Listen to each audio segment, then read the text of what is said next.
आज का जो विचार विमर्श का टॉपिक है वो है भारतीय ज्ञान परंपरा।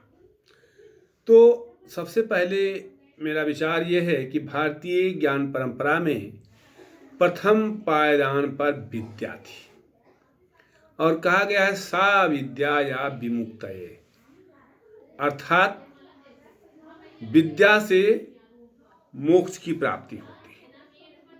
समृद्ध भारत, समर्थ भारत, नैतिक भारत, आध्यात्मिक भारत के विकास के लिए भारतीय ज्ञान परंपरा की आज नितांत आवश्यकता है।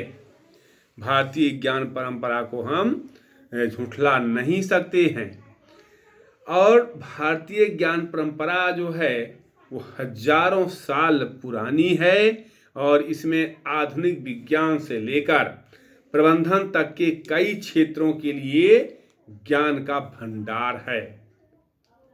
भारतीय ज्ञान परंपरा में जीवन जीने का तरीका बताया गया है, तरीका शामिल है। भारतीय ज्ञान परंपरा को समाज में फिर से स्थापित करने के लिए जो वर्तमान सरकार राष्ट्रीय शिक्षा नीति 2020 लेके आई है, उसमें पहल किया गया है, ये अमृत के समान है। भारतीय ज्ञान परंपरा में वैदिक ग्रंथों, उपनिषदों, बौद्ध दर्शन, जैन काल की शिक्षण व्यवस्था और विश्व प्रसिद्ध शिक्षा केंद्रों का समावेश किया गया है। भारतीय ज्ञान परंपरा में शिक्षा के सभी स्तरों के पाठ्यक्रमों में जो मूल्य है उसे मूल्य को शामिल करने पर जोर दिया गया है, बल दिया गया है।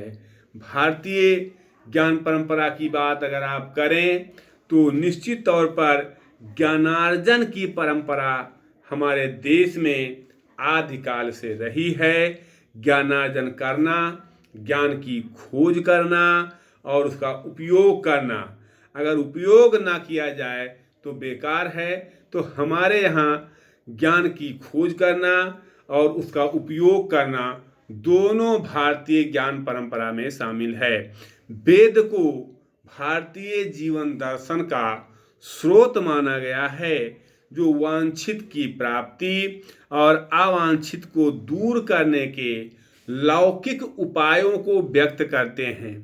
मेरा मानना यह है कि आज की परिस्थिति में मूल्य विहीन शिक्षा और मूल्य विहीन राजनीति, ये दोनों किसी राष्ट्र के लिए घातक होती हैं। इसलिए हमें अपने शिक्षा में मूल्यों का समावेश करना ही होगा।